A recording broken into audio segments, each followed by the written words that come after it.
weekly soccer-specific radio show in the state of Utah. For the next 2 hours, you'll get insight and information on everything from Real Salt Lake and Major League Soccer to anything happening around the globe in the beautiful game. On Frame is presented by 4 Home Control. Plug into the future. If you'd like to make yourself heard with the guys, pick up the phone and call 877-353-0700. Now, here's your host for On Frame, James Rust, Brian Dunseth, and Trey Fitz-Gerald on ESPN 700. All right, guys, here we are, ESPN 700 On Frame, the Monday, October 15th. Is that today? That's the edition. Big doings here. Trey Fitz-Gerald filling in for James Rust. The original winger, Brian Dunseth, as always, in the house. And then special guest tonight, RSL Jeremy.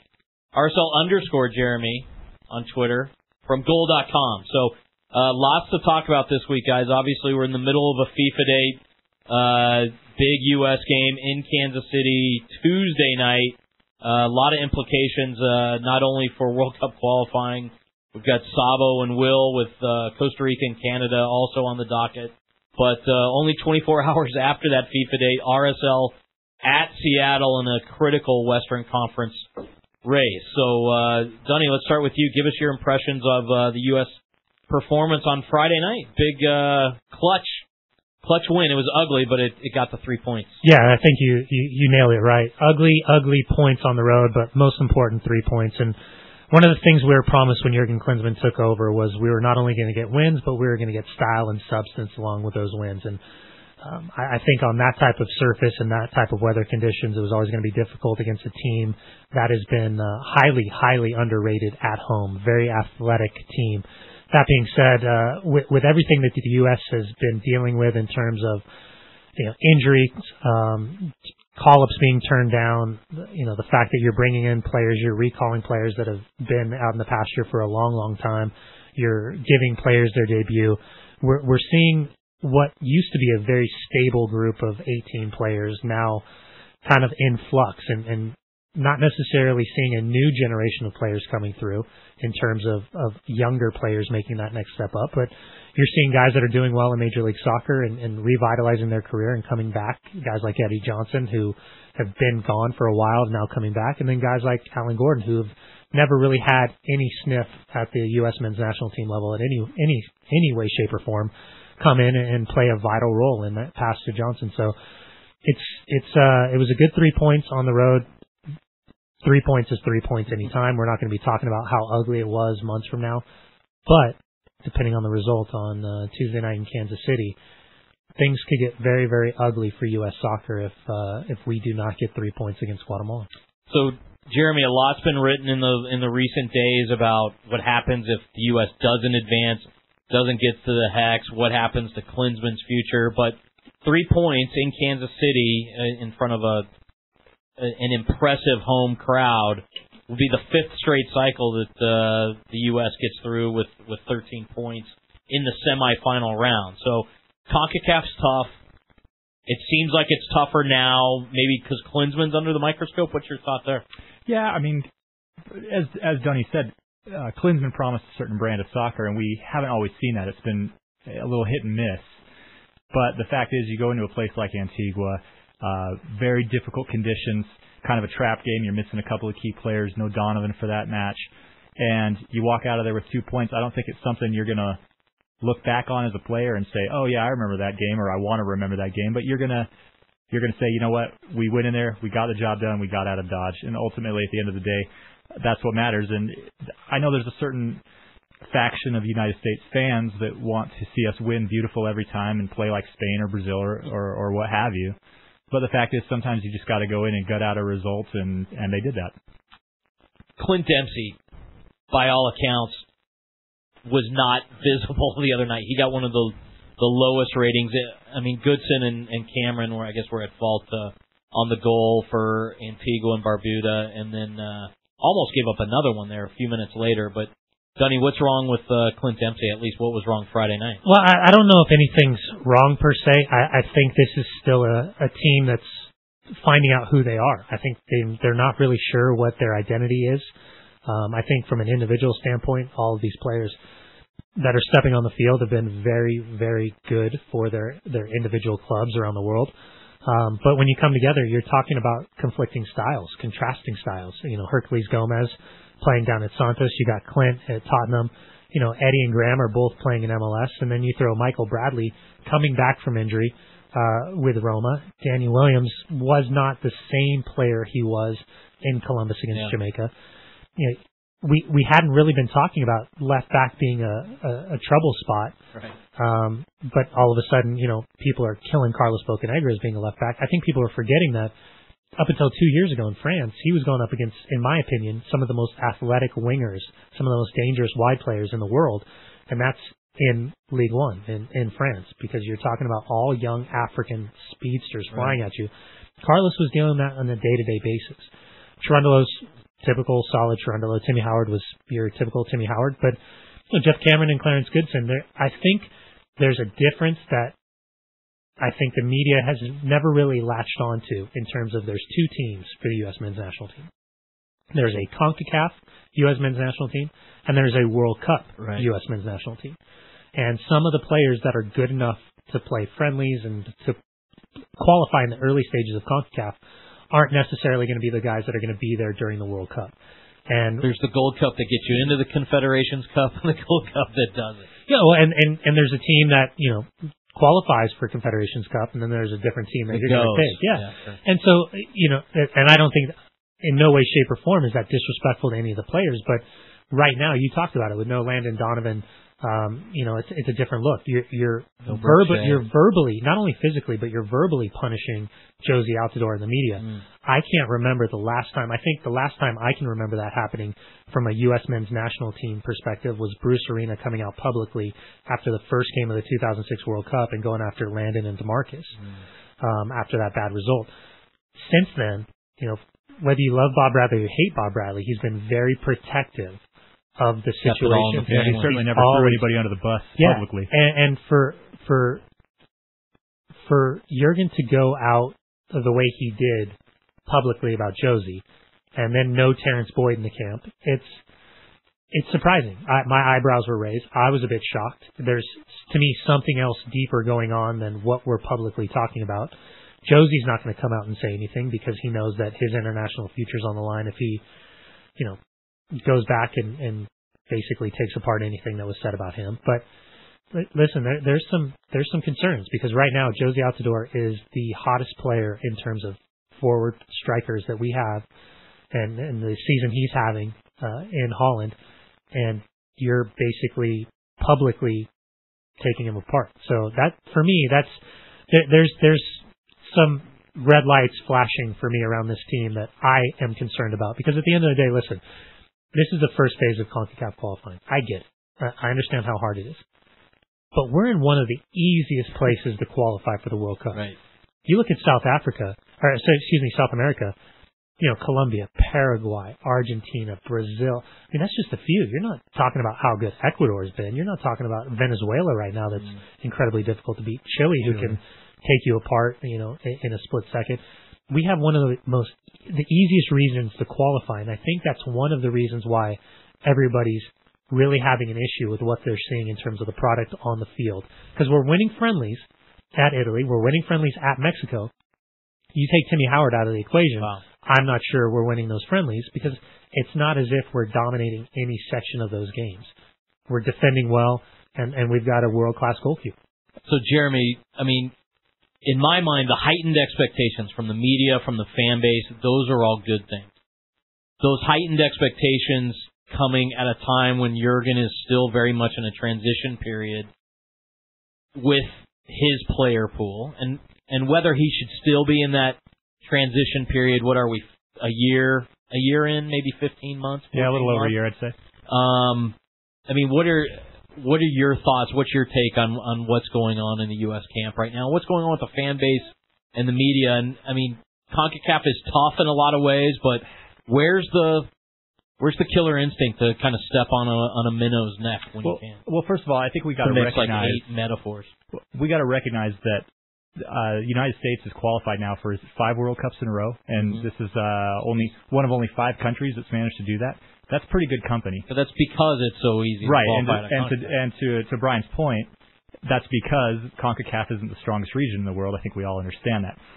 At the same time, I think what you're seeing right now is some of those issues that he talked about are starting to show through on the field. It's not like we're just putting these behind us and then going out and putting together these well-oiled results. You could see in this game, you talked about Dempsey. I mean, here you've got an EPL player, one of the best EPL players, and he's getting marked out of the game by a guy who plays in the USL or PDL even. And why is that happening? Well, because the United States isn't playing well as a team. They're not working for each other. They're not moving off the ball. There's a lot of people standing around kind of wondering where they're supposed to go, what they're supposed to do. And I think that's the real problem is you see the best teams are greater than the sum of their parts. And right now the United States is not even equal to the sum of its parts. I think we could look at the talent level from player 1 to player 18 on a game day roster and get a pretty good idea of how you would expect that group to play if they're playing well as a unit. And right now they're not playing as a unit. And I think the fans and the media are right to give a little bit of heat for that because the fact is this is a team game and we need to win it as a team. We're not going to win just based on the fact that we've got 23 great players that are ready to go at the next World Cup. If this was any other country, Jurgen Klinsmann's job would be on the edge, the amount of pressure that he would be feeling from the press. And, I give Jurgen a ton of credit because I think from a development academy standpoint, from, the teenage years down, he's done a phenomenal job of helping reshape what the future will be. That being said, our closest competition is Mexico, and we're seeing their results at the under-17, the 20s, the Olympics, and at the full national team level. And within the past 3 years, we've seen a complete switch. The barometer has gone from one end all the way to the other. And now, when you think back that we missed out on the Olympics, since my year, 2000, going to the bronze medal, we've qualified out of 3 cycles just once. Just once. And it's not just for MLS's perspective. It's not just for the players' perspective, but I think it's the perception of the common fan of why are we not at the Olympics? And now we're at a stage where... That's when people are tuning in every 4 years. And now we're at a stage where we're talking about formations. We're talking about styles. We're talking about the substance. We're talking about domination. And when you look at the formation, and if this is per MLS soccer, and it's more of a hybrid, free-flowing formation, but if this is correct, and which it kind of seemed like it was correct, Clint Dempsey's sitting underneath Hercules Gomez, you're looking at a 4-2-3-1 formation on the road in Antigua and Barbuda. Wow. That for me, that's concerning. Because I think, number one, you're concerned about what you have in camp. Yeah. And I understand you've got injuries, you've got flu, you got players pulling out, I get it. But at the same time, if you've lost Landon Donovan, you're losing Fabian Johnson, Jermaine Jones is coming in nicked up. You've got guys in camp. Breck Shea, you're calling him in knowing that he did not travel to L.A. the weekend before to play against Chivas USA. You've got a guy who scored 8 goals in 6 games in Holland, and you're not calling him in. Wow.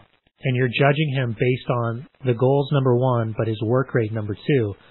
Well, if you're talking about goals, you're playing in a 4-2-3-1, you're not giving him any help. And we still have never gotten to the point where we've really seen what our formation is going to look like when you've got Clint and Landon on the field at the same time. So I think there's, out of all these issues that we're trying to work through, and I get it, there's ebbs and flows, there's guys going away, guys going overseas, there's guys turning out, I get it. But that being said, for whatever you loved Bob Bradley about or you hated Bob Bradley about, you knew that there was going to be something that for sure was going to look the same each and every single game. And he'd been there and he'd done that. And the results were usually more positive than negative. All right, hold that thought. On the other side of this break, we're going to have Grant Wahl, who everybody knows from Sports Illustrated. Just announced last week he is joining the Fox Soccer television team. So we'll see him on Fox with Rob Stone, and maybe we'll see him on FSC with you, Dunny, at some point. So you're listening to On Frame, the official soccer show for the state of Utah and everything RSL, international soccer, MLS, etc. Join us. You are listening to On Frame, brought to you by 4 Home Control, here on the home of RSL Soccer, ESPN 700. All right, welcome back into ESPN 700 On Frame, your home of everything RSL, MLS, International Soccer Talk. We are pleased to be joined by the one, the only, the inimitable Grant Wahl. Grant, how you doing tonight, joining us from Kansas City?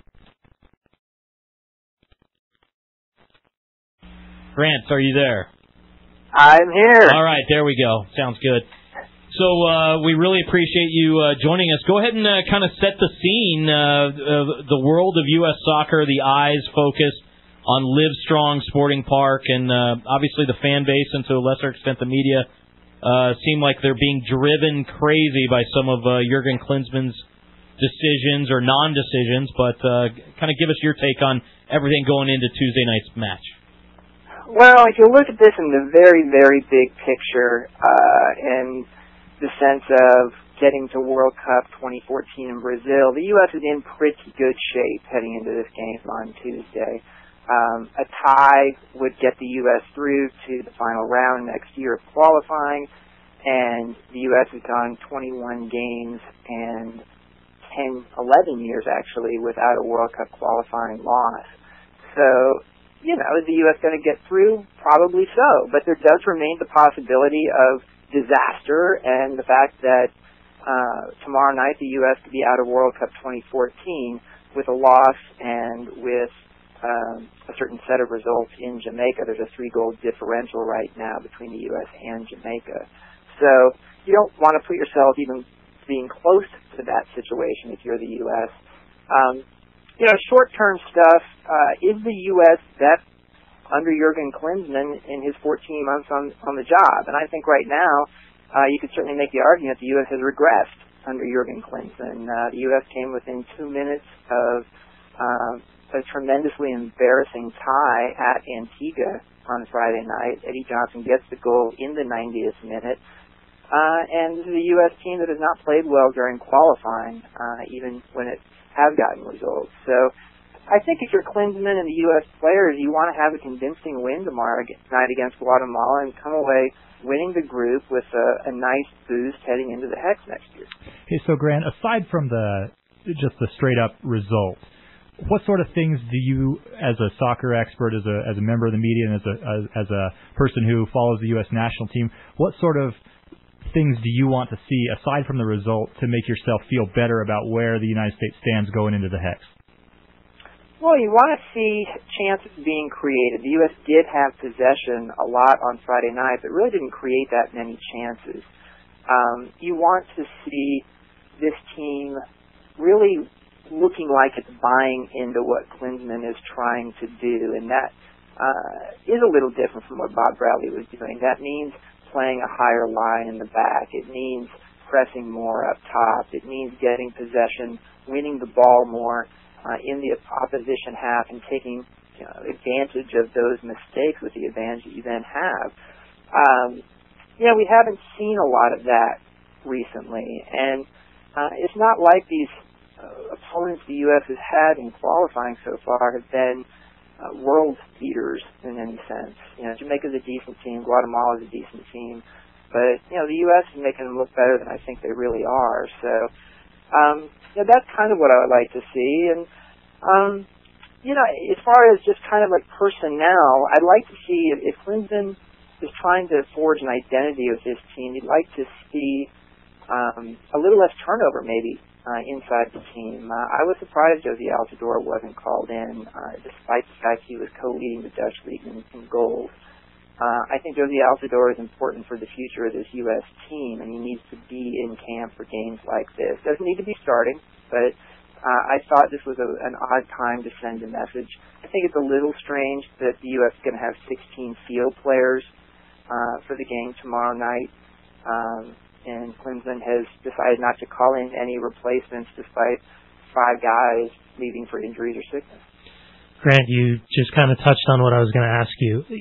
With Jurgen being so personable, in front of the cameras, face-to-face, he's got a great grasp on, what the lower levels need to do to be successful from the youth perspective. But when we're promised the style and the substance along with the wins, and we're just not getting them. And then you see him publicly come out and first time in a long time we've seen a U.S. men's national team coach go after a player publicly. Is there dissension among the ranks? Is there more reason for concern than we're really talking about outside of being a bit nervous on this early stage of qualifying? Well, there's never a perfect relationship between coaches and players, and so at any time, if your players are being completely honest, there's going to be complaints about the coach, and there were plenty of complaints about Bob Bradley when he was the coach too. I do think to hear Klinsmann really go after Josie Altidore in the teleconference a week and a half ago, I was surprised at that. I think it's not a good sign on Klinsmann if he has a failed or close to being failed relationship with Altidore, who's just 22 and I think has a very good future and a pretty good presence, I might add, at club level. I think if the U.S. goes out tomorrow night, we're probably going to get a lot more stories go public after that. But at the same time, I think some of these guys do feel pretty good about some of the things that Klinsmann is doing, and he does seem to have what appears to me to be a pretty good relationship with other players on the team. So, right now I don't think alarm bells are going off necessarily. Klinsmann does say more and reveal more to the public than Bob Bradley did. But I remember when Bruce Arena was the coach and Claudio Rand didn't come into a camp once by his choice. Arena went after Claudio Reyna publicly. So we saw Bruce do that a little bit with players at times. I don't think it's necessarily a bad thing. I just thought it was an odd time to do it with Altidore. You talked about 16 players in camp. No Landon Donovan, no Breck Shea. Castillo and Johnson are out. Jermaine Jones now suspended. How much of a concern is it that there aren't players on standby, knowing that this game is so incredibly crucial when you have guys like Wondolowski that's just lights out, just sitting on the sidelines? I think it's an issue. I personally am a little, just bewildered by Klinsmann's unwillingness to call a guy like Eric Lehigh in even once since he took over. Here's a guy who gets playing time in the Premier League and is at a position, right back or left back potentially, that the U.S. could use some help with. You remember the Gold Cup final against Mexico and how the U.S. completely fell apart once Cherundolo came out of the game and Jonathan Bornstein went in at left back.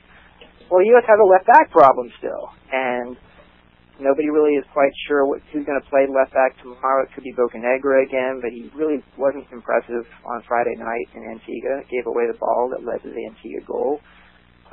Didn't really get upfield much. Looks like maybe Michael Parkhurst might start at left back tomorrow night. But you don't even call Eric Lehigh in for 14 months and don't have a guy like that who then can come in on standby, because it would be an odd thing if he came in for his first camp in the middle of it. I think that's questionable. Hey, Grant, so we all heard plenty about what the attitude, the feeling was in the team after the Antigua game. You had players coming out saying, we're going to forget about this game as soon as we get on the bus. Now they're in Kansas City, focused on the next result. What's the feeling? What's the atmosphere around national team camp right now? Well, they're putting out a positive face right now, and that comes from what Michael Bradley said at today's press conference. I spoke to Clint Dempsey and Eddie Johnson this afternoon. They all had a united positive front about this game, and they're well aware that there's a huge difference in CONCACAF between being at home and being on the road. Statistically, it's a greater difference than in other confederations, and for whatever reason, we saw it last month. The U.S. just looked a lot better against Jamaica in Columbus than they did in Jamaica.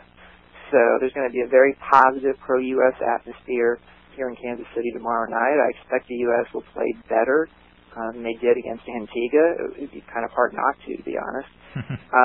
And it's going to be a good field. I think there's going to be a different mood probably coming out of the game tomorrow. I did find it interesting, though, that Michael Bradley was asked today if he thought it was a good time for the U.S. to have a a really positive feeling after a victory tomorrow night. And he actually said, we felt good about getting 3 points the other night.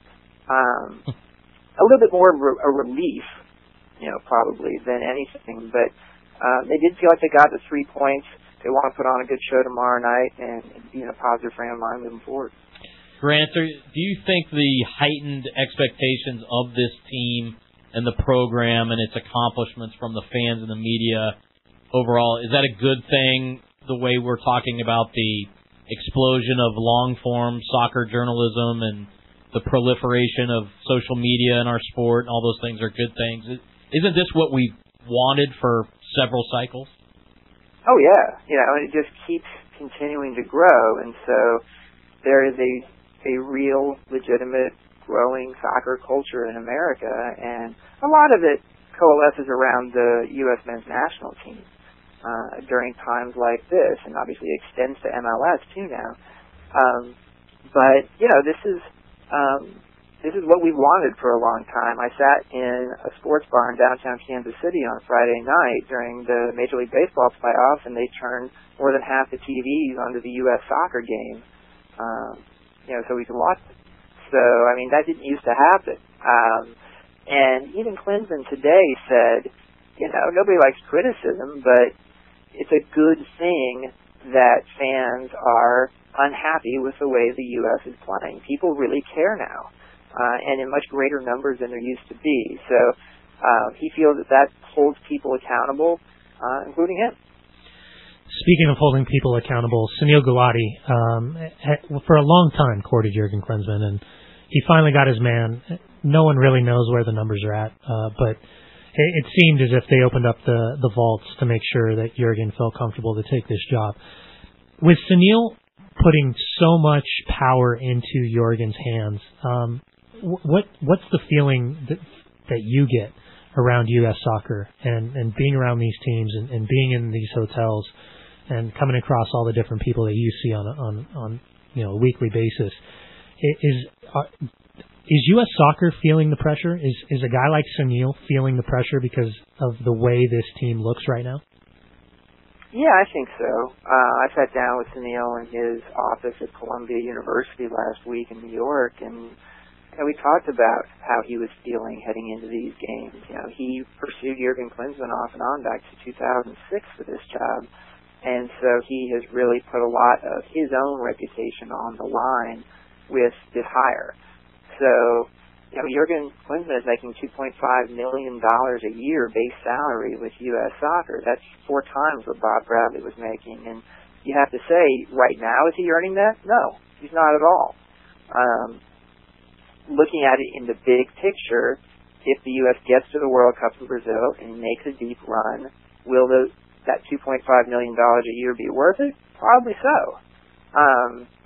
And the problem is it's just there aren't any opportunities to really measure whether Klinsmann is successful or not. We really won't have any until 2014 unless the U.S. fails to qualify for 2014. It's a little unfortunate the U.S. is not involved in Confederations Cup next summer. If they do get to the Hex, we'll get to see the U.S. take on Mexico a couple of times, and that's always a good measuring stick.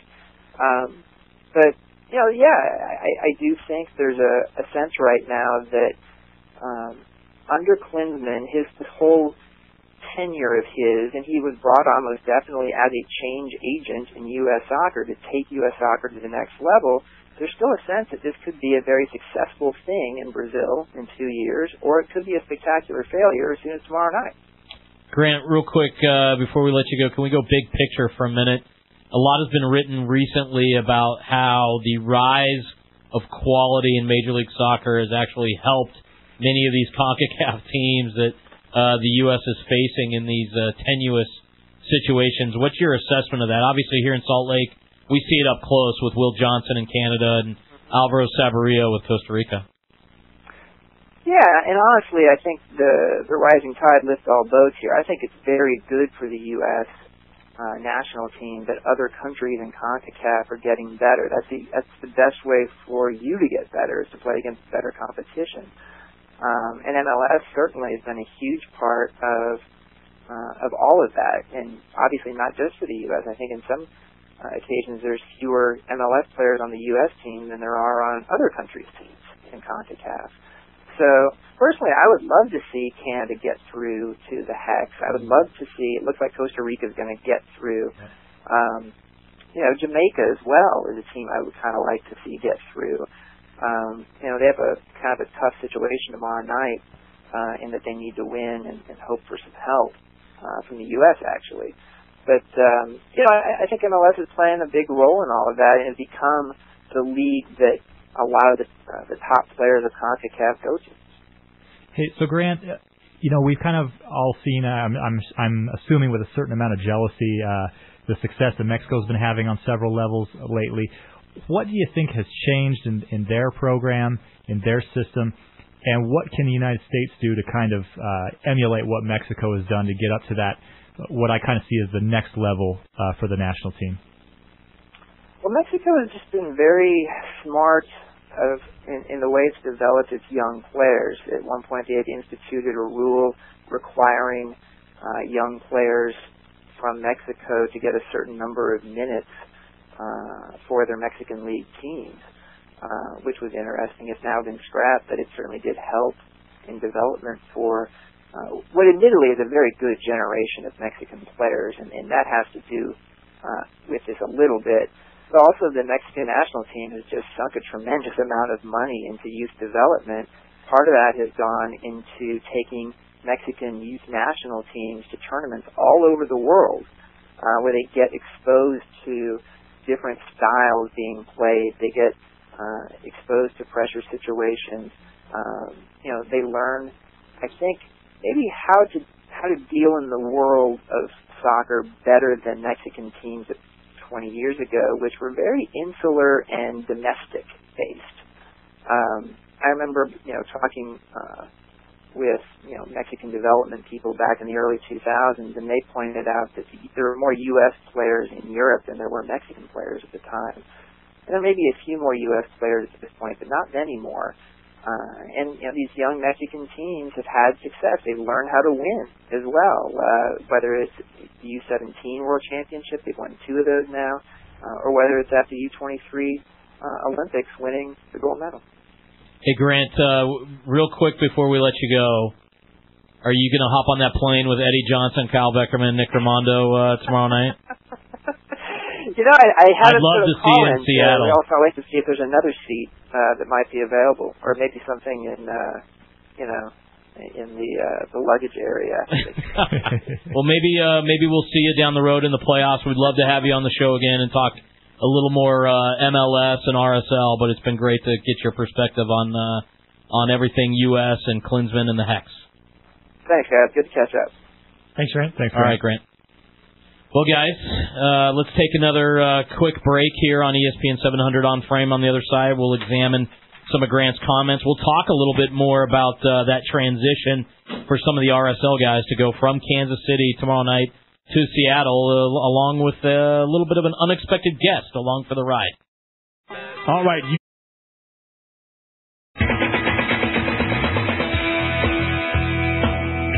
This is On Frame, brought to you by 4 Home Control. If you want to reach the show, dial 877-353-0700 right now on ESPN 700. All right, welcome back into ESPN 700 On Frame. Trey Fitz-Gerald, Jeremy Horton, and the one, the only Brian Dunseth, the original winger, in the house here tonight on the eve of U.S. soccer trying to qualify for the hexagonal, which I think is the coolest name of any qualifying round in the world. Sounds like a cage fight. The Hex. And then we've got the RSL game 24 hours later, RSL at Seattle, a game that was rescheduled because Seattle wanted to host Chelsea. RSL and Seattle got their CONCACAF schedule in late May, said, hey, can we reschedule this? And both teams agreed. At the time, it looked like RSL would be significantly more impacted by the game being played on the edge of a FIFA date, losing Sabo, losing Will, Kyle, Nick. Luis Gil was even in Spain up until last Saturday with the U20s, got called back. Again, Jason Kreis working the magic on Tab Ramos that he usually reserves for Jurgen Klinsmann in the past. And then the news coming out here today on Monday, guys, that the RSL ownership has sprung for a private jet to take Kyle Beckerman, Nick Raimondo, and even Eddie Johnson from Seattle, from Kansas City up to the Northwest after the game. And chances are, and I think this is the only way Jason would agree to this, right, is that Eddie will probably play 90 minutes for the U.S. against Guatemala, and Kyle and Nick may play 0, as much as we as RSL fans would like to see them start and play. Man, you guys are making a lot of concessions this year for I was just thinking the same. Man, I respect it because you're putting a coin in the karma hat. That's great. Yep. You just got to hope that they're going to do the same when it comes down to it. But yeah, I mean, listen. At the end of the day, it's a respectful thing to see Real Salt Lake not only pony up the money to kind of charter their own players, because that's something that's really unheard of. There's very few ownership groups that are going to go out and do that outside of the Los Angeles Galaxy. And listen, this is what we deal with. This is where we're at in terms of the FIFA dates and having to adjust games. And it's something that you and I have talked about for a long time, is that at some point Major League Soccer should think about having a 2 to 3 week break in the summer. And if you choose to play these international friendlies, then you may. If you choose not to, like Real Salt Lake chooses to raise trophies over to have friendlies, then you choose not to. But at the end of the day, this continues to impact Major League Soccer, I think.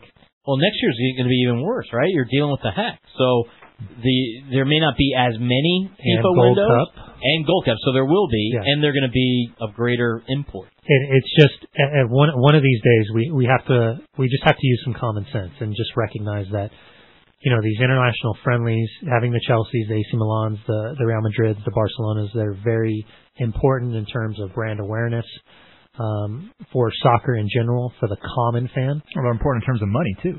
And at the same time, recognizing that not all teams are going to take advantage of that, because financially it doesn't make sense to pay $1 million to have a Manchester United or whoever. Well, and we talk about it in terms of our stadium situation. We look into it every year, getting Man U or Arsenal or Liverpool or Real Madrid or Barcelona here, but in a 20,000 seat stadium, that means the average fan is going to have to pay $250 a ticket, which this market will not support. And yes, we could take the game to LaVelle Edwards Stadium if we paid BYU $250,000 to blow out the cement pads in the end zone to get the field to the right size, or we can pay $200,000 to Rice Eccles to put grass down, which we've done before. And then we come back to we'd rather spend that money developing young players and doing the things we need to do, like charters and CONCACAF and those other kinds of things. And the other thing about these FIFA windows in next year, look, this season MLS Cup is December 1st. The draft is January 17th. Next season starts March 2nd, and then you're looking at another December Cup next year. There's no off season. Well, yeah, you just became Europe. I mean, you got guys that are going to be playing 100 matches a year. But that's what we want. Right. That's what we're always wanting. I mean, Trey, a couple weeks ago, you and I were talking. I came in this league in 1997. We were starting, I want to say April 9th to April 10th in 97. And if you didn't make baseball was starting first. Yep. And if you didn't make the playoffs, you were done in October. You were completely done. And that was the whole premise of sending young players overseas. Right. And that's why I did. It's a 5.5, 6 month season. Yeah, that's why I did Glasgow Rangers, I did Bayer Leverkusen, and I did both those trips in 2 consecutive years for almost 3 months being gone. This is exactly what we want. And I get it, because from a New England standpoint, it's too cold. From a Houston and Texas, Dallas standpoint, we don't want to waste our games early in the season because we want to use our home games during the summer, take advantage of the heat and humidity. The common fan is just not there yet. I get it, but we're there. We're there. So if we adopt more of a Scandinavia route, or a German route, where we take an extended break over the Christmas time and then start back up, that's essentially where we're going to be at in the next 3 years, anyways. So I think you can take a little bit more of a break in the middle of summer and step back and say it's not going to hurt our product. It's actually going to help, because the quality, the focus will still be on the games.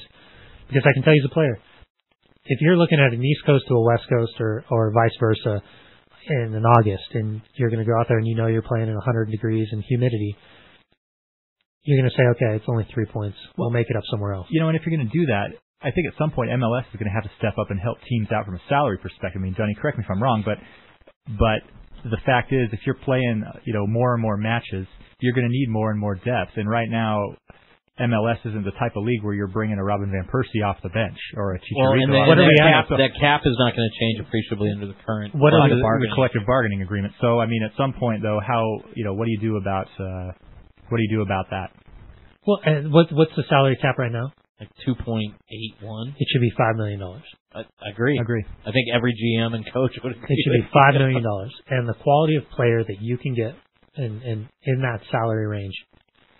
Well, and the quality of play. You can get the depth. Because playing in the midsummer, going to Houston and Dallas, midweek, I mean, that takes Kansas City, D.C., New York, takes a lot out of players. Well, coming to altitude takes a lot out of players. And those things end up negatively affecting the quality of play. Agreed on all counts. And to take it a step further, if you're LA, if you're New York, and you're going to spend designated player money, and you have that ownership because you're big market, the Chicago, whoever, insert name here, you become that much more competitive by making it a $4 to $5 million salary cap across the board, because the quality of players, you're not talking about losing players overseas anymore. You are, because you're going to get guys that it's not about the money, it's about the opportunity to play in the Premiership, blah, blah, blah. But if you can keep a Javier Morales on $800,000 and not lose him over $200,000 potentially in the future. Grassini is this perfect example. Sure. He's on $450,000. Well, he knows his value over that year has grown. Yeah, I mean, Cumiento is good. You have the opportunity to keep these good players and not necessarily lose them, because at the end of the day, listen, a lot of these players coming from different countries want to have the stability of the paycheck, of the family life, and of the security, the ability to live in the United States. And if you have that type of money, you're giving that across the board to American players, to foreign-based players, and the quality of the sport will grow infinite leaps and bounds. And the issue is, I understand you're trying to stockpile. I understand you're trying to have that kitty so we're never in the situation that we were previously, a la 1997, 1998. Right. But now we're to the point where we're talking about $100 million for a New York team to buy in at a franchise fee. With some marketing, with television revenue starting to become a little bit better at small incremental leaps. Sure. We're to the point where I think it's vital. It's that next big step. Because if Don Garber is going to publicly say that we need to be at the FIFA Club World Cup, give the teams the tools to be able to do that. Because at the end of the day, there are, on one hand, you can count how many teams are going to take CONCACAF serious if you polled coaching staffs around Major League Soccer. One hand. And that's the reality of it, because you don't have the money to compete, and at the end of the day, these players and these coaches are going to be judged on their performance in Major League Soccer, not in their performance in anything else. On the other side, we'll talk about Seattle, who I think is the deepest team in Major League Soccer. If they're going to go out and get a guy like Mario Martinez midseason, that just proves so much of what you guys are both talking about. They've got a phenomenal setup up there. They've proven it on the Open Cup stage. They're trying to break through in the playoffs. RSL stood in their way last year and may very well stand in their way this year. You're listening to ESPN 700 on Frame. On the other side, we'll get knee-deep into that Seattle matchup coming up on Wednesday. And now, of Quicken Loans, and I want to let you know that on September 14th of this year, the government announced changes that may allow you to refinance even if your home has lost value. So if your current mortgage is higher than 3.99%, please call Quicken Loans today at 800-QUICKEN. Even if you owe more than your home is worth, you may now be able to refinance at today's incredibly low rates. Again, if you've been unable to refinance because you owe more than your home is worth and your rate is above 3.99%, call 800-QUICKEN now and let us help you take advantage of this unique opportunity. Important terms and conditions apply. Call us for cost information. Equal housing lender. License in all 50 states. NMLS number 3030.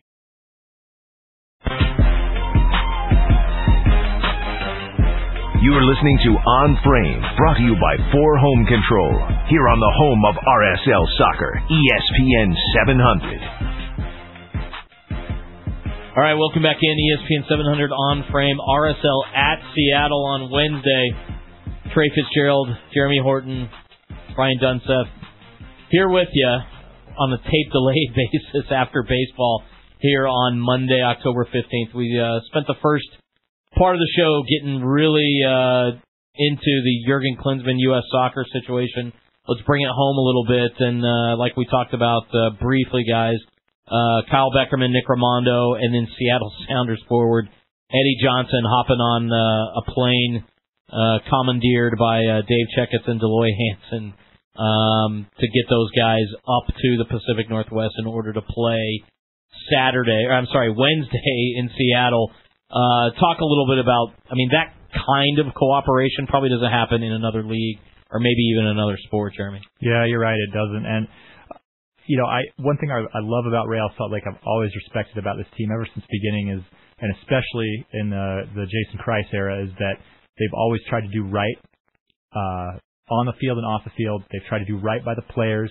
You can see it in, for example, the trade with Robbie Russell to D.C. last year. Clint Mathis to L.A. Yeah, the Clint Mathis to L.A. trade. And here you're taking an opponent, flying him out of Kansas City in style, dropping him back home in Seattle. Now, he's not going to play a whole lot, would be my guess, in that game. Siggy Schmidt came out today and said that he's definitely not going to start. He probably wouldn't get more than 10 minutes or so, and by then the game may be decided. I think Ziggy and Jason both talked to Jurgen, and they know what his plan is for tomorrow too. Right. The impression I've gotten is that Jurgen talks to the MLS coaches a lot more than Bob ever did before him. Yeah, I couldn't agree more with that statement. Bob always played his cards close to his vest, but Bob, it's interesting. We as a fan base wanted to get rid of Bob Bradley so bad based on his personality and his lack of PR skills from a media perspective. But now you look back and you kind of miss that stability. You miss that style, if there was a style. And Bob definitely had his critics, Bob, both on the team and outside the team, but it is kind of wild to see how much things have changed, but yet haven't changed, but yet still have changed again. So, very interesting. I've always respected Jurgen from the days when he was Jay Hoffenheim playing down in Southern California for a men's league team with all my buddies, being out at LA Galaxy practices with the Ziggy. That's where he got his first taste of coaching. That's where he met a few of his current coaching staff with the LA Galaxy at the U.S. men's national team. And, he's very open. He's an open book, and you can ask him questions, and he is one of the most personal human beings you could ever come across. But at the end of the day, because of his openness in the media and the press and, what he's promised, he's come under a lot of criticism. But this criticism is nothing compared to what he would have ever faced in Europe should he have taken over any mid to lower big-time national team program. It's just he's relatively unscathed in that sense. So RSL heading up to CenturyLink, a place where this club has very, very good memories, obviously winning the championship in 2009, unbeaten in its last 3 regular season games there, and despite the loss in the playoffs there last year, still did enough to advance out of that series. A big 1-0 win there earlier this year. Luis Gil setting up Fabian Espindola, and we've talked a lot about the absence of Sabo and Will Johnson and potentially Kyle and Nick, but don't forget we're still going in there with Javier and a red hot Fabi and Paulo Jr. and we may even see David Viana this Wednesday up there in Seattle, Jeremy. Yeah, it would be nice to see him get a few minutes. I got to watch him for 90 in the reserve game last week. 80 or 70, whatever he played, and he's definitely got some skills. And I think the thing that I really like about Real Salt Lake going up to Seattle is this is a team that has figured out the formula to winning up there. I was not surprised to learn today that RSL has the best record of any MLS team in Seattle. And I think they've just kind of figured out how to if not block out the crowd, use the crowd in their favor, how to play on that turf. And they've certainly figured out how to defend Seattle. Seattle hasn't been as successful going forward. There haven't been a whole lot of multiple goal games out of Seattle in the times that they've played, and certainly not up there. And I think that's a big key to this. Is not we're thinking about the offensive players that we're missing, sure, but the fact is the defense is there, and it should be in form. And I would expect them to keep doing what they've been doing up to this point. Orchard's Olave, this team's going up there with back-to-back road wins, which is a rarity in this club's history. I'm sorry I didn't hear last week's show where you guys recapped the LA game. But that was a huge win. Yeah, huge win. But it's funny when you look at these two teams; they match up so well with each other, yet they have such drastically different results against other teams. For Seattle's perspective, they've never lost in Dallas. From Real's perspective, they've never won in Texas. Right. And yet, Real Salt Lake has the ability to go into CenturyLink and historically do pretty well. And talking to the guys and the players, it's a weird dynamic because they know what an intimidating situation it is because the fans are just on top of you, and they're so amazing. It's such a great atmosphere. But the surface is one thing. The fact that it's usually raining is another thing. But they've always said to me, multiple players, that mentally, because the way we prepare under Jason on a weekly basis, that we are able to go in there and deal with everything. And from following up shots, both offensively and defensively, being proactive as opposed to being reactive to the ball because it's going to skip all over the place and it's going to get away. Knowing that they're going to throw everything at us from a defensive drill, making sure of how to clear our lines, height, width, and distance on the initial clearance. All those little factors. So it's going to be interesting. But, listen, when you're talking about Seattle, Eddie Johnson, 14 goals, 2 assists. Freddie Montero, 13 and 6. Mauro Rosales, 13 assists on the year. Tiffert and Martinez, they've been average. And Martinez hasn't started in the 3 games that he's played since he's been back, or since he joined the team off the Olympics. Tiffert has been incredibly average to me. I would much rather see Alonso and Evans in that group. But, listen, Tiffert, they brought him in and they sent Alvaro Fernandez away, and Fernandez essentially goes on to play so well at Chicago that he gets called back to Uruguay's national team. First time since he signed with Seattle. So Ziggy is I've known Ziggy a long time. Ziggy is a very, very loyal head coach, but at the same time, he is a very emotional head coach from a psychological perspective as well. I mean, he makes a lot of gut decisions. Wow. Don't look at me like that. No pun intended. No pun intended. I can't believe you just went there. I know, but I mean, here's the thing. So we talked about all this RSL success up there. This team, this club, has not been successful historically on the road on turf. I think it has 5 wins all time on turf. 3 of them at Seattle. One at New England, I think, and 1 at Portland this year, obviously. So, talking to Javi Morales after practice today, he says he loves going in and having 40,000 people be against him. That just sharpens his edge, his focus. He said those games are much easier to play than going down to Panama when there's 300 people. Well, listen, this is a veteran team. Let's not forget that. This is the kind of team that knows how to deal with that. They've been in situations like that. You're a player who's been on a national team. You've had fans on top of you before. You know what it's like. And I think you could see in games like this is when it really benefits you to have a team that's built like RSL, that's got a lot of savvy veterans that can play in any condition, in any environment, and can take that difficult situation and turn it into a positive. All right, on the other side, we're going to talk to Seattle Sounders play-by-play man Ross Fletcher. He's new this year, filling in for Arlo White, who went to the NBC Sports Network. Ross has done a pretty good job teaming with Casey Keller on those Seattle broadcasts. He's going to give us the skinny, everything going on up there, and as we've talked about, from Siggy Schmid to Adrian Hanauer to the fans up in Seattle, they all are universally praising RSL for being a class, sportsmanship-focused organization for giving Eddie Johnson a lift, and we'll see what, again, I think it's a calculated risk a little bit.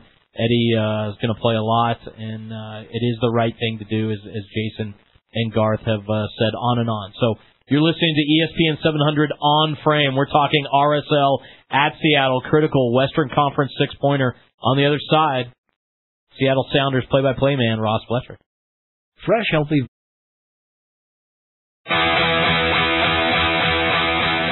This is On Frame, brought to you by 4 Home Control. If you want to reach the show, dial 877-353-0700 right now on ESPN 700.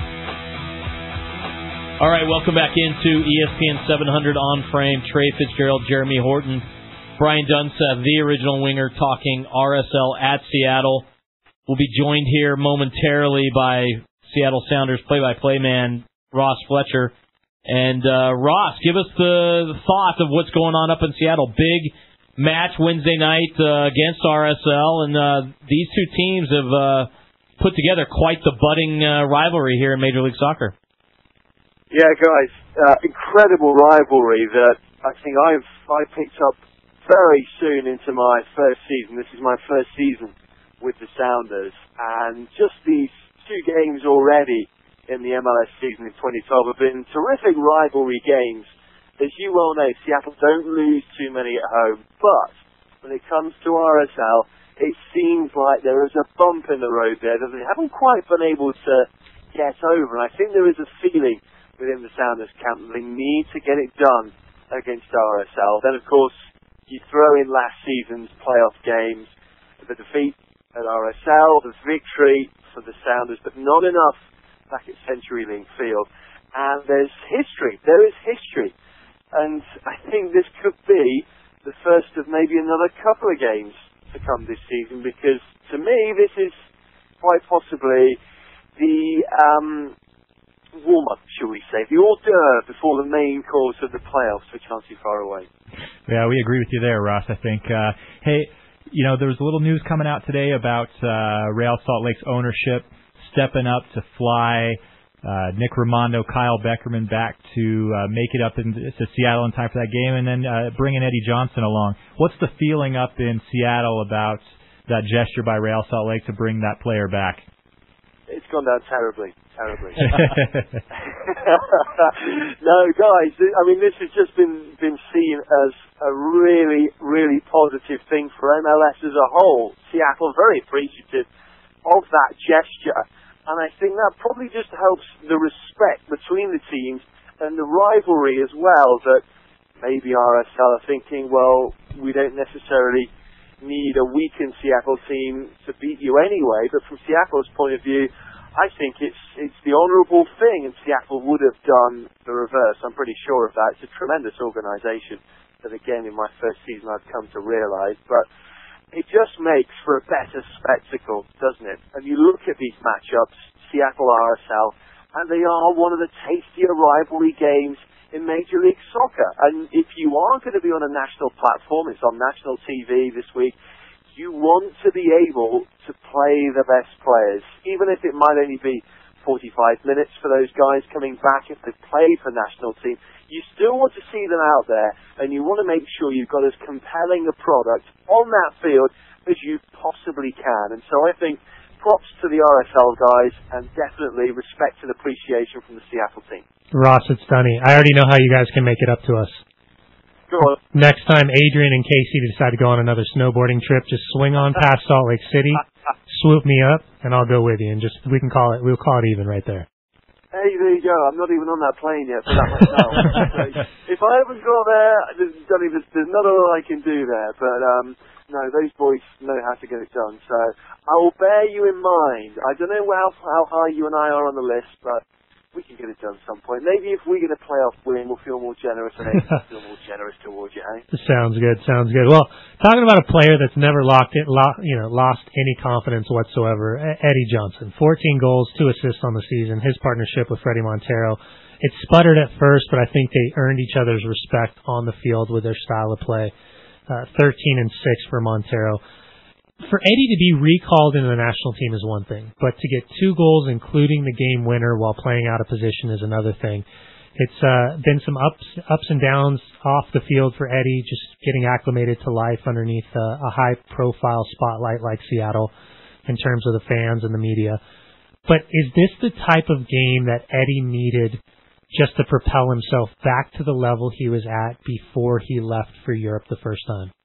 Yeah, I think so. I think he's always been building. He's never made any under any illusions that he wanted to get back into the national team, and he saw Seattle potentially as his saviour. This is the ultimate Cinderella story with Eddie Johnson, and he is again hugely grateful to the Sounders organisation in getting him back from absolutely nothing, coming back from Europe, going back to Florida, not knowing where his future is lying, to then being part of a huge MLS organisation that's rehabilitated him, reinvigorated him, and put him on the platform that he feels he deserves. And with the form he's been in, he has deserved. Back on the national stage, and that game, as you say, I think everybody just went, wow.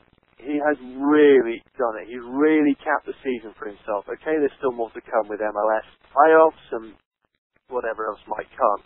But that's what Eddie Johnson needed. He needed that carrot dangled in front of him first to prove that he could do it still in a major league. But then secondly, to get back. You don't play 40 national team games and then at the age of 28 think, I'm done. There's always got to be that burning passion and desire within you to get back and do it again. And I think that will give him a tremendous fillip now for the rest of the season. And the Renaissance man, the Renaissance is almost complete. And maybe even tomorrow night he can top it. But that's only going to make him hungrier. And it's the kind of thing he's been working towards. And I think huge vindication for him coming back to MLS, making it work in this league, and proving that good American talent does get noticed in this league. Not only Eddie Johnson having a great year, but also a goalkeeper. When KC retired, everyone was wondering how in the world could they replace? Yeah, exactly. How could you replace a guy like Casey Keller? Just from a leadership perspective in the locker room, a guy you knew was going to come up with at least two big saves during the course of 90 minutes. But with Michael Gisperning, 0.74 goals against, 7 shutouts on the season, and he's been injured. A good month or so throughout the course of the season. You talk about Eddie, you talk about the year Morrow's had, but Gisperning, Michael, he's been incredibly solid, and outside of Seattle, he seems to have really flown under the radar in terms of how good of a goalkeeper he really is in Major League Soccer. Yeah, I totally agree. And the real thing you notice about Michael Gisperning is that you miss him when he's not there, and not just because he's a hulking 6'5" Austrian. We've seen those before in America, haven't we? But only in political circles. He, like you say, he missed I think 12 games in the middle of the season, and he'd come in before that and started to rack up the clean sheets unassumingly. He just did his job. Wasn't tested a whole lot because the defence had been incredibly solid and wasn't forced into too many saves, but had a terrific presence in goal. That size, that strength, and that ability to clear his box. Anything coming into the area, he will punch and he gets good distance on, and he gets there 95% of the time. He controls his area, and that is what is so impressive about Michael Gisperning. And then he went down with a hip injury randomly at half-time against LA Galaxy back in May.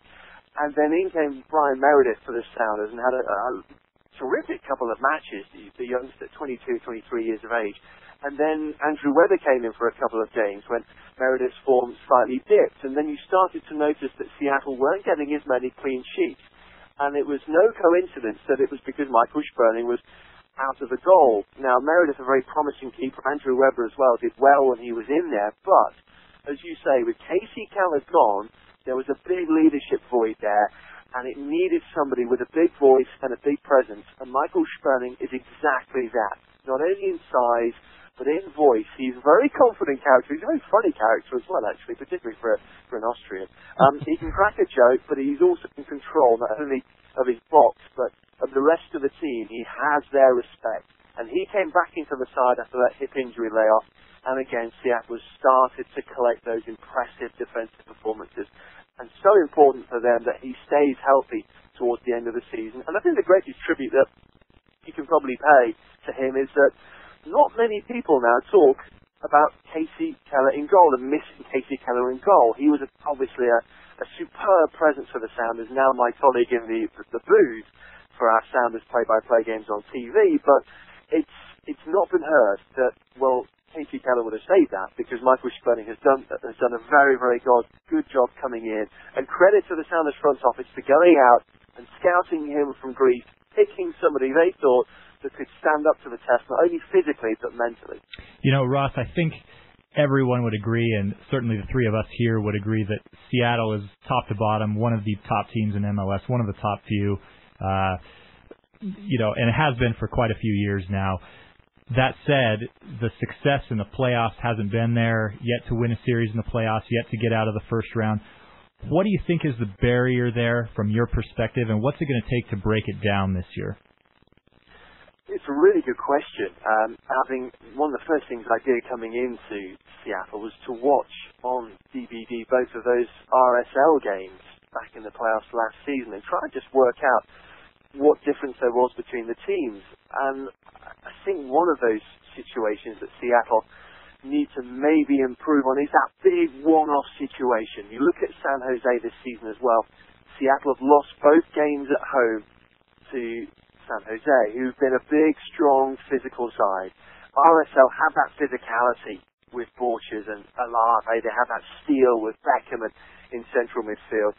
And Seattle like to play the game the beautiful way, if you might say. It's Ziggy Schmidt's stamp on the team that he'll get the ball down and play. It's attractive attacking football. But when they need to mix it up, sometimes they're not as physical and not as physically well matched as other sides. And San Jose, maybe a little bit of a case of them bullying their way through Seattle, calling the tune at CenturyLink Field, and to a certain extent in the away game that Seattle played at Buckshaw Stadium. And when it comes to those one-off matches and the home and away series in the playoffs, I think it's so important that you can boss that game. You can dictate it, not necessarily just on the floor, but also physically. You can say, yeah, I'm going to win that challenge against you. I need to win my duels. And I think that little edge of physicality needs to be brought into that Seattle play, because every other piece is there. They've certainly got the skills. They've got the technical ability. They've got the backing from the front office. They've got a terrific support.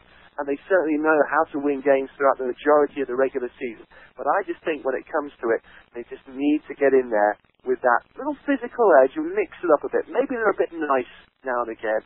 Whether that will come to the fore in the playoff series, we'll have to wait and see who the matchup is. But I think it isn't a big stepping stone. Seattle certainly know what needs to be done to get there, to get over that first psychological barrier, if you like, of winning a playoff series. And heck, they've only had 3 of them so far, so maybe we're reading a little bit too much into that. But there is a definite appreciation within Seattle that if it is to be marked out as the premier franchise in MLS, it needs to win an MLS Cup, and that is definitely on the agenda this season. Ross, is there a certain player on RSL's side as you're prepping for this game, be it Javier Morales, Fabian Espindola, you mentioned Borchers and Alave. Is there somebody in particular that you think poses a special amount of danger for Seattle? Well, probably looking at it in the round, probably not in terms of danger, but I really do like the look of RSL's fullbacks. You look at Beltran, you look at Wingert, and they just, in the 2 games that Seattle have played this season, really haven't given much up. And I think Wingert is one of those guys, he clattered Rosales early on in one of the games, maybe even both actually, and made him a quieter figure than he normally is. And I think they play the game very, very well. A very structured defense, RSL. I think that there's a huge respect that you have to give to Jason Christ and his back four for the way they are so organised and so dominant at the back. But in terms of danger, then from my perspective, you don't look any further than Javier Morales. And watching back the last couple of RSL games, really, really impressed with the link up between him and Espindola. Not only Espindola finding a scoring touch, but that relationship between he and Morales and the instinctive nature they seem to have between them. I think that's a very, very dangerous weapon. So with or without Saborio, I think Morales with that range of passing, that clever, crafty style, and the intelligent running of Espindola, I think is a really deadly combination, something Seattle has definitely got to be aware of. Now, you talked about all those front runners. From Seattle's perspective, reports coming out about Leo Gonzalez, John Kennedy, Hurtado, obviously Adam Johansson's with Sweden on international duty. Mark Birch, Patrick Ianni, Jeff Park, Zach Scott. Is that the back four we're looking at the Wednesday night? Well, it's still to be determined with the Sounders back line. Leo Gonzalez has had this hamstring knock, and he and both John Kennedy has had a rated as doubtful. The Sounders are getting a protective face mask for Big Kennedy in the hope that he will be able to play through that pain barrier. He did have a nasty injury around his cheekbone, just above his cheekbone, and you can see the damage that it's caused to him. But he's out there training and trying to be fighting fit for this weekend, for this midweek match. But it could well be opportunities for Mark Birch, for Zach Scott, as you say, with Adam Johansson not expected back from Europe for the World Cup game, and then also the opportunity possibly for Ianni. So it wouldn't be a surprise if one, two, or three of those guys came into the side, but I think it's a game-time decision for Ziggy Schmidt, who said all season that he's very comfortable with all seven of those guys, if you include Jeff Park in the mix, and also Mark Birch. So he thinks he has seven starting defenders.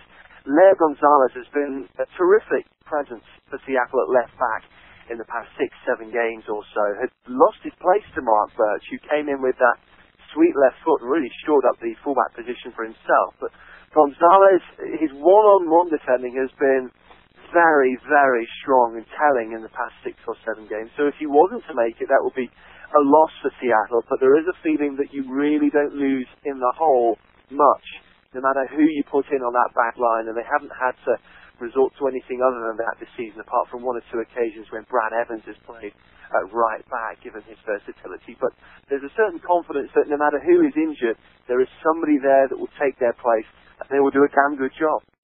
With Eddie Johnson probably going to see significant minutes once again for the U.S. men's national team.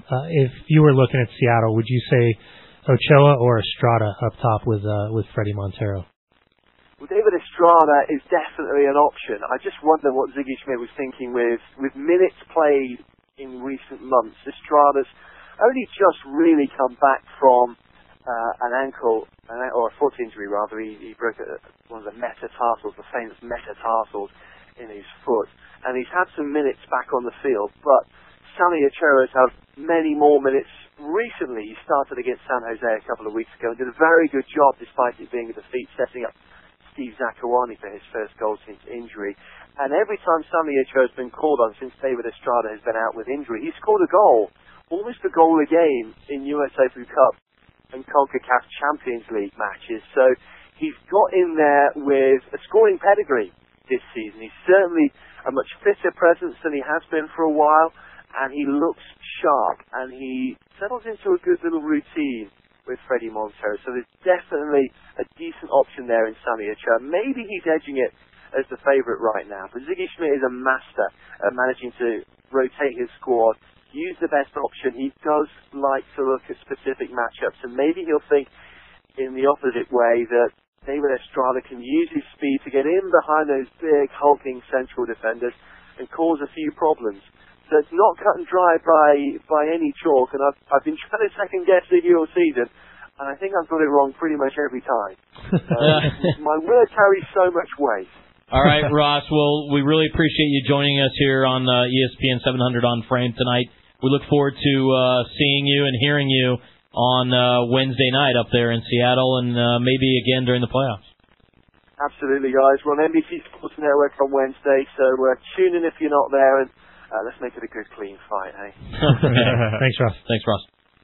All right, that was Ross Fletcher, play-by-play man for the Seattle Sounders. As he mentioned, he'll be doing the game for NBC Sports Network, televised nationally live at 8 p.m. You'll hear that here with Bill Riley and Brian Kamler on ESPN 700, and then a delayed broadcast here locally on CW30, as they've been doing all year, but apparently not enough to bump America's Next Top Model. So on the other side, we'll have our final segment of this week's On Frame.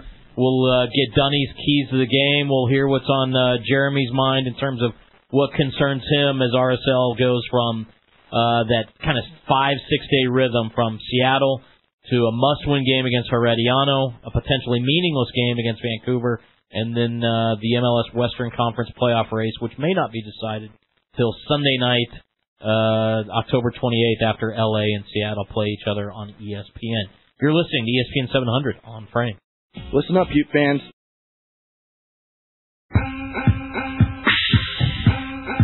You are listening to On Frame, brought to you by 4 Home Control, here on the home of RSL Soccer, ESPN 700.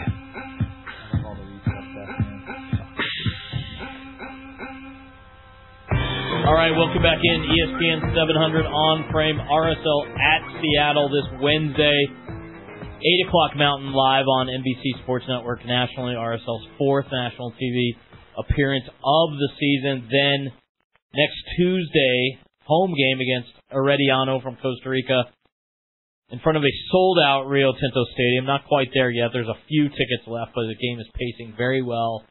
RSL needing either a 1-0 shutout win or a win by multiple goals in order to win the group and advance to next spring's quarterfinal stage. And then final regular season game, October 27th, Saturday at Rio Tinto Stadium. That game is even closer to selling out, and then we'll wait and see what the playoff setup is going to be for RSL. 2 points gained by RSL or lost by LA would lock RSL into that 2nd or 3rd seed and let them maybe breathe a little easier, knowing that they're going to avoid the Western Conference knockout game on Halloween. So RSL, that's what's ahead of the group, guys. What's on your mind as far as RSL going into these final 3 weeks? Well, for Real Salt Lake, it's not necessarily a must-win situation, but one thing you've got to keep in mind is that LA Galaxy game at San Jose. That will, I think, that result in particular. That's this Saturday, the 21st. Well, yeah, right? I think that will dictate kind of the last game of the season. And I think Ross is correct, and something that we've talked about on this show is I think this is going to be a preview of what we could potentially be seeing in the first round of the playoffs this season.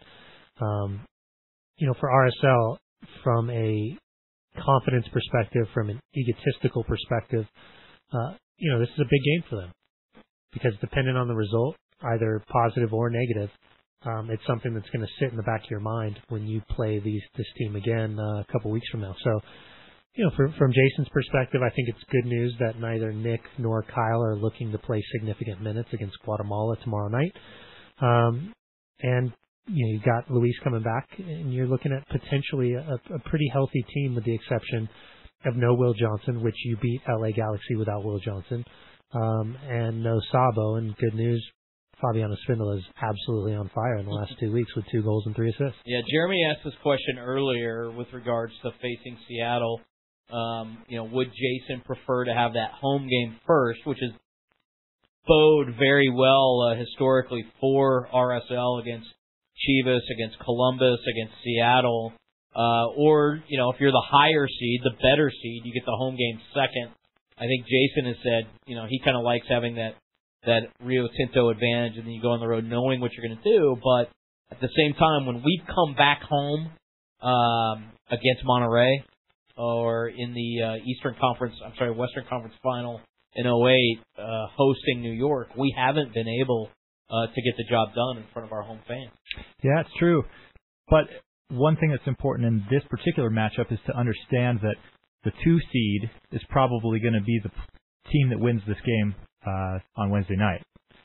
I feel that's probably the most likely scenario. And so I think in this case, Jason would say, yes, I want the 2 seed because that means that I got a result against Seattle.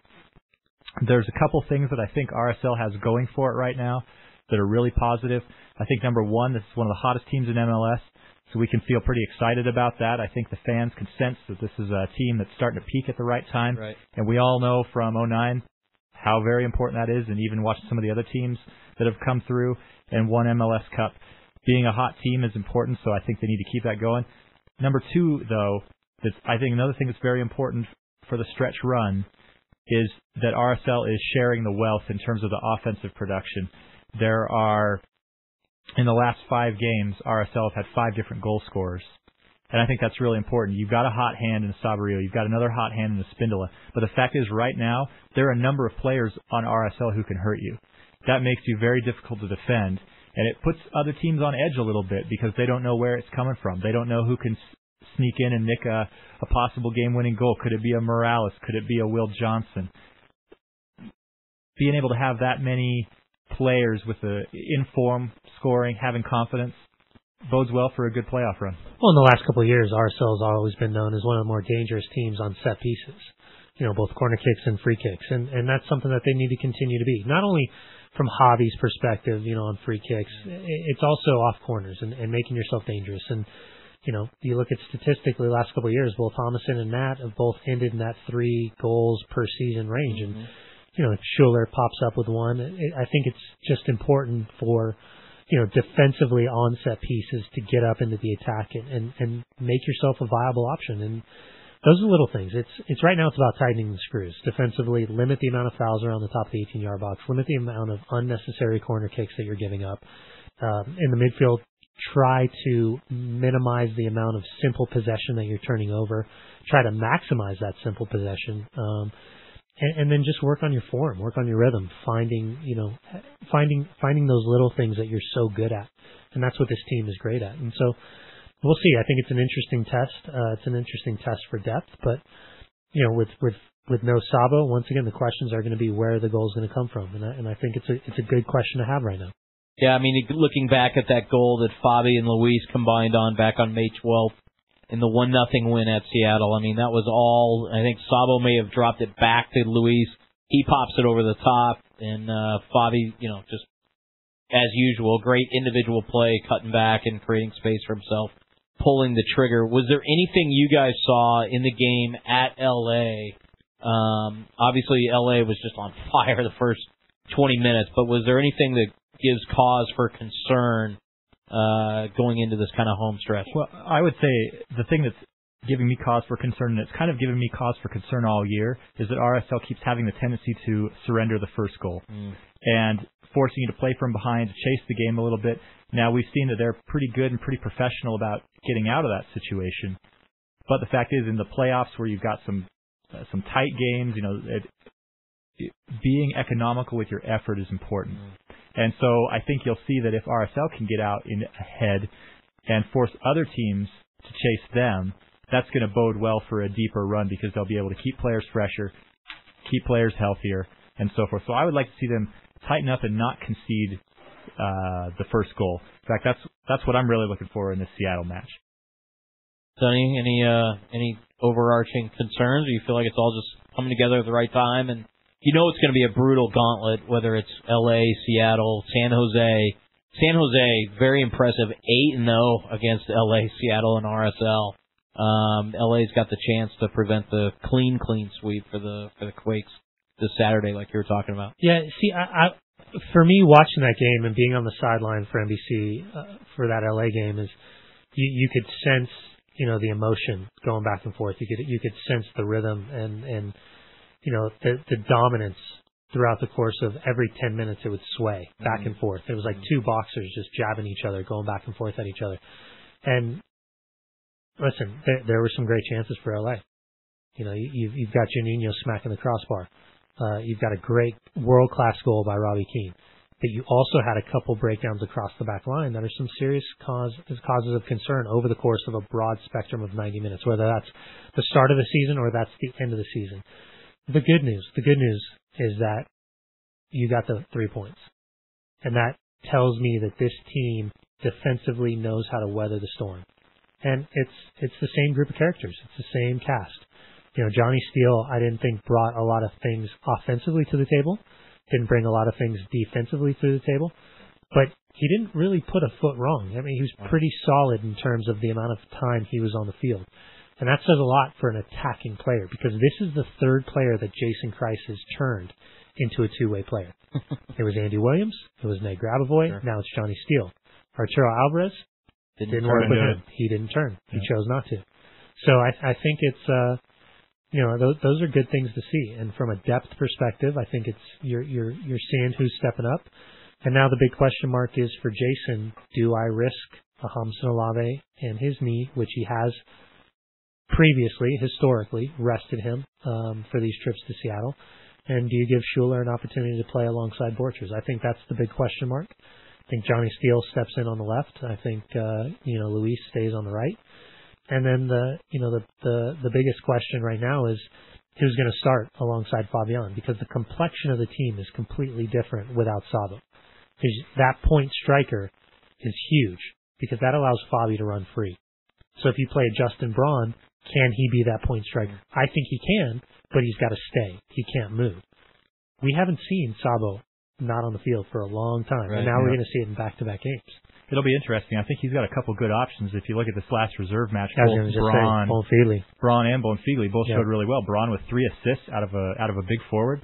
That's amazing. And then Bonfigli, his finishing was just clinical in that match. I think it makes a tough decision for Jason, and he's told us several times that he likes having those tough decisions to make.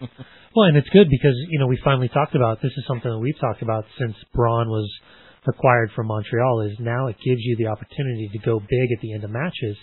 You could go big a la San Jose and bring in Gordo, bring in Lenhart, but he hasn't done it. He hasn't done it once. He's played that one game in Colorado where Justin played and he pulled him off. We haven't seen it at the end of games. We've seen a little dynamic player like Paulo Jr. come in off the bench. Or we've seen another midfielder come in and Javier push a little bit higher. So I think some big questions. Bonfili's coming off 3 goals. You said the 3 assists from Braun. Paulo's been, I think, indecisive in front of the net while still being decent. I mean, I haven't seen anything where he's been amazing. He's nowhere near what he was 2 years ago. But, I think he still has some technical capabilities to change the game in a split second. Should it be there? But listen, these next 2 weeks are big 2 weeks for Real Salt Lake. Not only from a placement position in Major League Soccer, but you talk about qualifying for the quarterfinals of CONCACAF Champions League, the amount of money that comes to the club, that little bit of movement. Because this team, if it doesn't do as well as we hope it does, we could be seeing for the second year in a row some significant changes, significant names no longer with the organization. Yeah, and I mean, the other thing, too, about this game against Seattle, which it'll be important in terms of dictating if RSL has a chance to get into next year's CONCACAF. Because you want to, get that second seed in the West if you can. You know that Kansas City is already in. If San Jose is in with the Supporters' Shield and one of those falls out of Cup, or one of those goes to Cup, then duplicate spots are going to fall like they did this year. Yeah, and you got to think with the way San Jose is playing that they're going to lock up that second spot. So then you just, you control your own destiny in terms of qualification. But once again, it just shows the importance of 2 separate things within the realm of Major League Soccer. Open Cup, that you got to take it serious, and that the Supporters' Shield will mean something to you. And especially for a team like San Jose that doesn't really have big players, although they have big players. Jeremy, what are your final thoughts, looking forward to Wednesday and then even maybe bigger picture? Yeah, final thoughts, I would say that, as I said before, I'm looking for RSL to be tight in the back. I want to see them able to weather those storms, not concede an easy goal, not concede a cheap goal, not concede the first goal. Then going into Champions League, obviously, that's a game where we know what we got to do. You need a 1-0 win or you need a 2-goal win with any other scoreline. The fact is, getting that 1-0 win, I think, is going to be easier than a 3-1 or a 4-2 or what have you.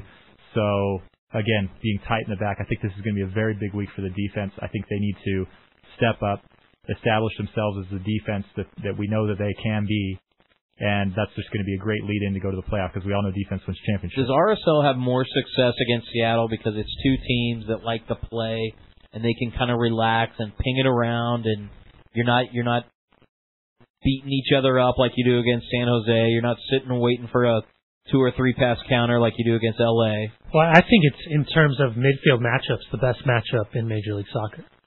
For me, when you're talking about Javier and Kyle right down the spine, and you're talking about Brad Evans and Ozzy Alonso, I know these players don't like being compared to each other, but I think that they are the premier defensive midfielders in Major League Soccer. And I think that Brad is a good foil for Ozzy sitting in front, and I think Javi's Javi. So for me, this game aesthetically is an unbelievable game to watch, even with the players missing. So, you look at this team for Seattle, and you look at Gisperning in the back. I think it'll be Birch, Iani, Jeff Park, Zach Scott. Then a couple different options. You could go with Ozzy Alonso and Evans in the midfield. If you choose to go with Andy Rose, the young rookie, you could put Brad Evans on the left, Mal Rosales on the right, Freddie Montero up top. And then I think he'll give a chance to Estrada before he'd go with Ochoa. I think Ochoa is more of a depth player.